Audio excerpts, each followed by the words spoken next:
Hey guys, welcome to the channel. Welcome to another video. Today's video we're going to be talking about Joao Felix and how Chelsea have seemingly hijacked the move away from Arsenal, who until yesterday when the news broke from David Ornstein that allegedly Chelsea and Atletico Madrid have agreed a verbal deal for the Portuguese talisman, it seemed likely, or it seemed very possible, that a move to Arsenal was very much on the cards for the 23-year-old. However, yesterday's breaking news seems to have changed that. We're going to be talking all about Joao Felix, all about Chelsea, maybe a bit of Arsenal as well. But before we go into all of that, I would like to remind you all to please like the video and also subscribe if you're new. Both things are always very greatly appreciated.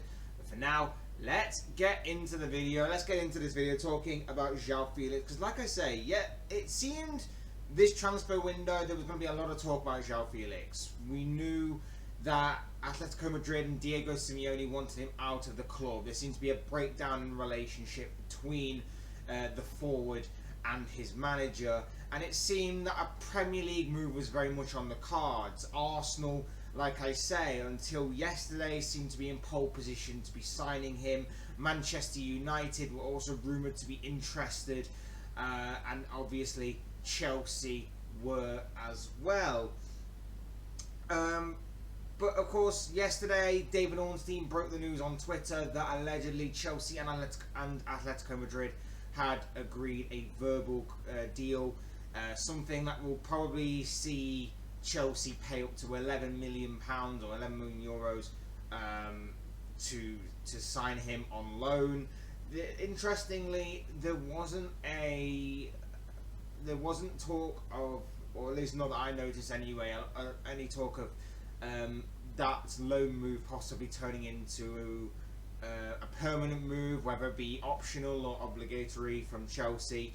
Something that was spoken about a fair bit when it came to Arsenal, that the only stumbling block Arsenal kind of had was that they wanted an optional buy clause within his contract, something that seemed to be a stumbling block, seemed to slow down a little bit of the process. And of course that would have given Arsenal more control in this deal, because let's face it, if Arsenal did go on to resurrect the form of this guy, and he was going to go on and score 15 or whatever goals and assist plenty of times during his short stay with the club, then obviously he could go back to Atletico, and if there's no optional buyout clause, then of course Atletico could then weigh up the options of whether to keep him or whether to hike up his price in the summer.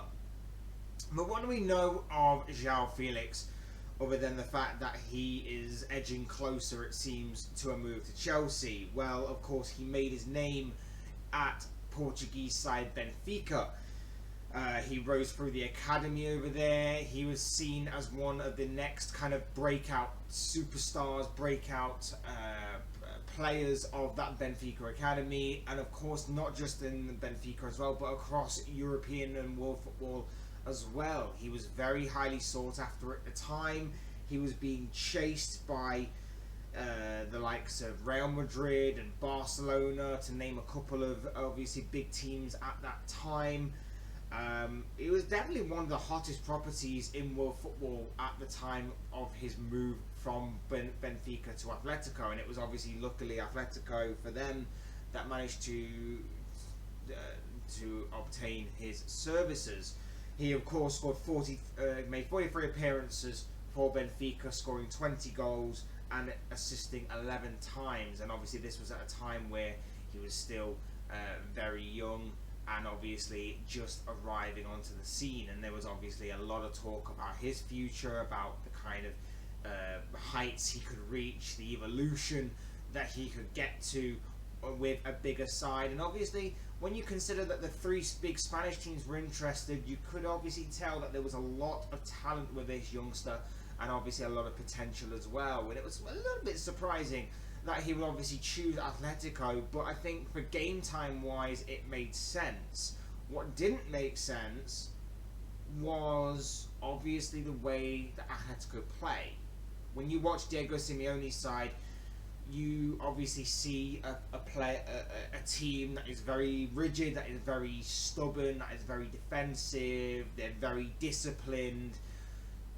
Felix isn't that kind of player. Felix is a very flashy, flary, technically gifted kind of player. He's very creative. He, like I say, he's got a lot of flair to his game. He's quick.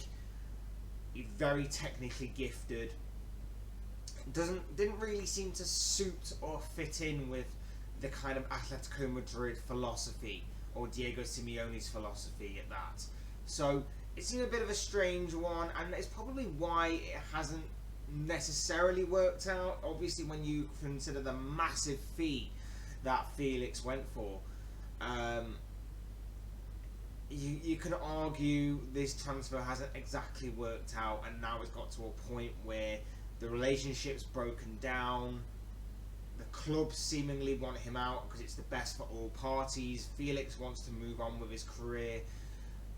It only makes sense that, of course, he wants to move on. He made 131 appearances for Atletico across the few years that he's been at the club. He scored 34 goals and assisted 18 times. So there is something to this guy, and he is still 23 years of age, so it's not completely gone. It still could be one of those what-if stories. Had he obviously gone to a better club, maybe he should have gone to Real Madrid or Barcelona, and maybe he could have actually been a bigger star.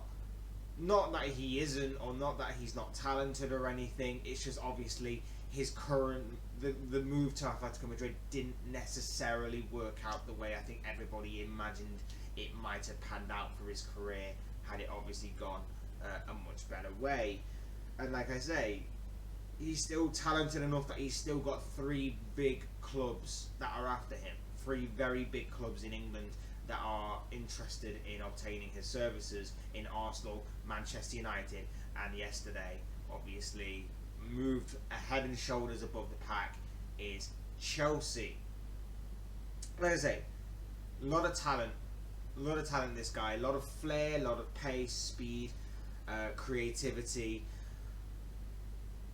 And of course, time is on his side. He's still 23 years of age, and I think obviously for these kind of teams that are looking to buy him, you look at Arsenal. They've got a young squad that's still building. They may be top of the league right now. They may actually go on and win the Premier League this season, but time is still relatively on this team's side because they're still relatively young. He would fit within that age bracket. You look at Chelsea. They are rebuilding as well. They're looking to completely rip out the squad and the club entirely and replace it with new and fresh ideas under obviously Todd Bowley and of course their manager Graham Potter. And then you look at Manchester United under their rebuild of Erik ten Hag. He's having to do it obviously step by step, but getting back into the top 4 this season, back into Champions League football. They are heading in the right direction to obviously obtain that for next season, and then of course they can then continue the rebuild to obviously get back to where they want to be, which is obviously fighting it out for the title. And Joao Felix obviously would help any one of those clubs. It just seems that Chelsea have got there before the rest. Obviously this deal isn't done. We know how verbal agreements have gone in the past with football. We know that obviously it's not done until it's signed on the dotted line and passed through all the regulation checks and everything that go along with transfer windows, and obviously then official, made, confirmed, everything along them lines. So of course read into it what you will, but like I say, it does seem very positive for Chelsea right now that they are retaining a very talented youngster, albeit on loan for the rest of the season, and then we'll see if there is actually an optional clause in there to buy permanently beyond that point or not. Be interesting to see obviously if Chelsea have negotiated that, if that is to be the case come the end of the season, and how well he does in a blue shirt. Chelsea aren't exactly in the best of form right now. Their midfield needs regenerating as much as anything else, and they've gone and bought a forward. So I'm interested to see what Chelsea fans' thoughts on that are. That Chelsea have bought or have gone out and got an exciting youngster, shall we say, but at the same time, possibly not in a position that they desperately need. It will be interesting to see if the Enzo Fernandez deal resurrects itself. It will be interesting to see if Chelsea have a plan B in that aspect to bring in a midfielder this winter, because they're not too far away from challenging for the top four. A couple of wins here and there can obviously change the face of that top four race. So it's not completely out of the question for Chelsea, despite the fact that they lie currently in 10th position. But it will be interesting to see if obviously that does happen and they do kind of resurrect their season from this point, and whether or not new signings, fresh faces, fresh ideas will do that. But this is a very intriguing signing for me. A very intriguing signing. Like I say, he was once one of the hottest properties in world football. Now, maybe not so much, given the fact that obviously there are other players that have risen and rose over the past few years. And obviously this guy has sort of not necessarily flopped in the position that he's been in with Atletico Madrid, but may have not been the best choice in hindsight for him to go to. But like I say, I'm very interested to see if he can resurrect his career from here. I'm interested to see how he fits in with this Chelsea squad. I'm interested to see how well, or if he does well overall for Chelsea, to bring him permanently to Stamford Bridge following this alleged loan deal. And I'm very interested to know what Chelsea's fans' thoughts are on this. Like I say, they've not had the best of seasons, they've not exactly been happy with the transitional period under Todd Bowley or under Graham Potter completely as of right now. But it will be interesting to see if this is a bit of a step in the right direction towards obviously them rebuilding, which I personally think it very well could be.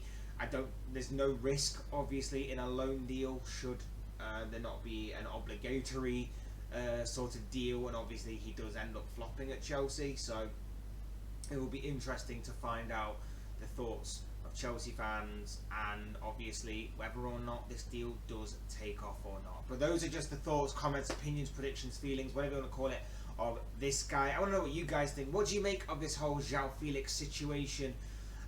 What about his move to Chelsea? Is this a good move for Chelsea? Do you think that there still could be a last-ditch attempt from Arsenal or Manchester United to try and snatch him and hijack the seemingly already hijacked deal? Because like I mentioned, it did seem like he was going to Arsenal at one point, and then Chelsea have now come in with this bid.